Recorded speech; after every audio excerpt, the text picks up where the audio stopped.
was created to create a human being. Okay. Ganja has been used by Moses when he was in the wilderness.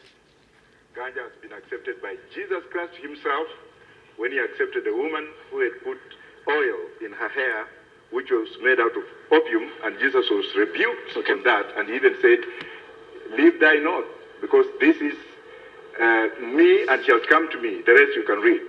That is, ganja is even used. Okay. The ganja byproducts are even used in the Vatican. There are nuns growing ganja for purposes of medicinal and food.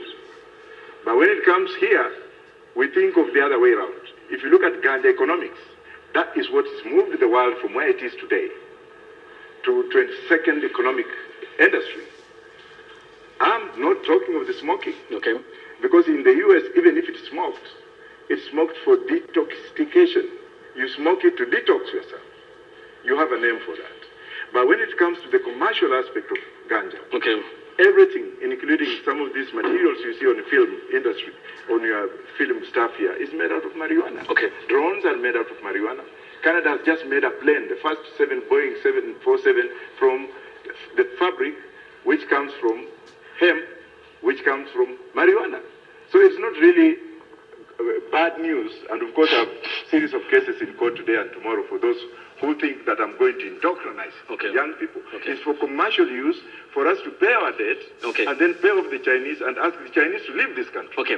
I'll come to the very specifics, because you have mentioned the United States of America and the 53 member states of the CND of the United Nations, Central Drug Policy Making Body, and in the US, which removed cannabis from Schedule 4 of the Single Convention while retaining them in Schedule 1, said, and this is the federal government in the United States of America, that consistent with science demonstrating that while a safe and effective cannabis-derived therapeutic has been developed, cannabis itself continues to pose significant risks to public health in the United States of America and should continue be controlled under the International Drug Control Conventions. What framework would you should use have to said regulate that whiskey, which is manufactured in Tennessee, also causes a very serious effect when it's taken. Okay. So anything, I'm answering. Okay, hang on. Okay. So anything that you do in excess, even sex, even water, it will damage you.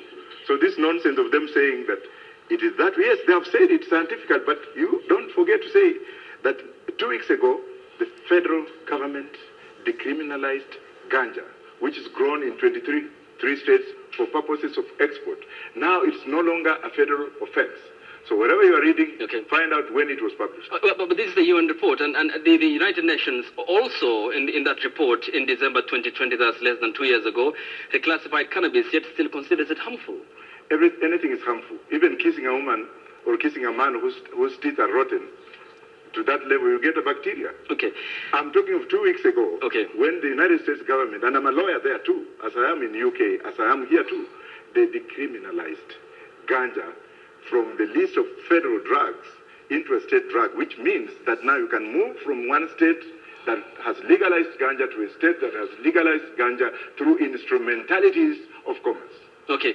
When you mention that, then, here's also another report by NACADA, and this is under the Campaign Against Alcohol, Drug Abuse, NACADA in the country, under the Narcotic Drugs and Psychotropic Substance Control Act of the Drug Agency in the country. It also noted that a survey conducted in 2019 to assess emerging trends showed overwhelming evidence of abuse of cannabis in form of cookies,